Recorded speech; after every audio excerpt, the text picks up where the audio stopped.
brightest stars in the business firmament were those top-tier CEOs. Their pictures were emblazoned on the covers of books and magazines, and they weighed in on the important issues of the day.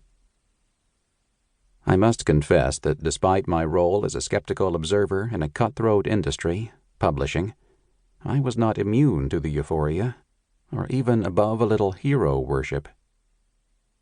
When the financial newspaper Barron's asked me to write a piece on Jack Welch, the piece was entitled "The Price of Heroes," and it included the phrase "American Icon" in the subtitle. When Newsweek asked me for a comment on Welch's book deal, which was not concluded by my own company, I should add, I observed that advances in excess of $5 million used to be reserved for the Oval Office. Now they are going to the corner office. In 1997 and again in 1999, Time chose a CEO as its Person of the Year, Andy Grove of Intel and Jeff Bezos of Amazon, respectively. This distinction was normally the turf of potentates and ultra-celebrities. Now it was being given to entrepreneurs and chief executives. But inevitably, the party ended. Some of the people we had been celebrating, Andy Grove among them, turned out to have been just as visionary and influential as we had made them out to be. Others did not.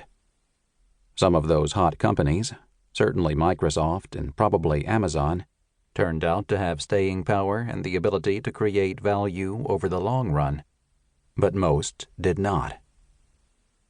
By the end of 2001, the vast majority of the high-flying dot-com companies had crashed and burned, sparking the greatest swoon of any financial market in history.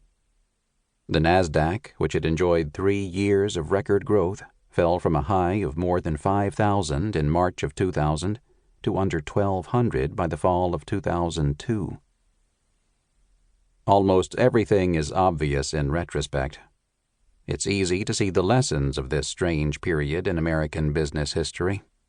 Very few of those lessons are new or even that surprising. For example, a soaring stock price alone does not a business make. A viable business requires a viable business model that is capable of producing a respectable revenue stream. This was true in the days of Carnegie and Morgan, and it remains true to this day. When the new economy house of cards came tumbling down, the reverberations were profound and far-reaching. The precipitous drop of the NASDAQ, for example, helped push thousands of businesses underwater. It also wiped out trillions of dollars of shareholder value, destroying the nest eggs of many millions of individual investors.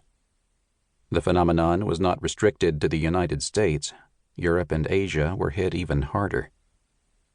And this was only the first of many heavy shoes that were dropping on an already stunned investing public. The 7 leaders profiled in this book are not flawless. They all made mistakes, and most of them came under fire at one time or another for everything from strategic missteps to monopolistic business tactics, and yes, excessive pay packages. But missteps aside, these people were builders. They created legacies that include some of the most innovative business ideas and concepts of the last decades of the 20th century. To ignore their accomplishments and overlook the business lessons inherent in those accomplishments would be a serious mistake.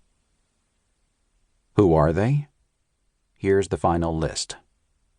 Michael Dell, founder and CEO, Dell Computer. Jack Welch, former CEO, GE. Lou Gerstner, former CEO, IBM. Andy Grove, co-founder and former CEO, Intel. Bill Gates, co-founder and former CEO, Microsoft. Herb Kelleher, founder and former CEO, Southwest Airlines. Sam Walton, founder and former CEO, Walmart. This book is by no means a tribute to the individuals profiled, any one of whom may yet turn out to have feet of clay. This tends to happen a lot when the rules of the game change. Instead, it is intended to spotlight their insights, ideas, and innovations, and to show how these can be applied in almost any organization. Each chapter begins with a brief scenario.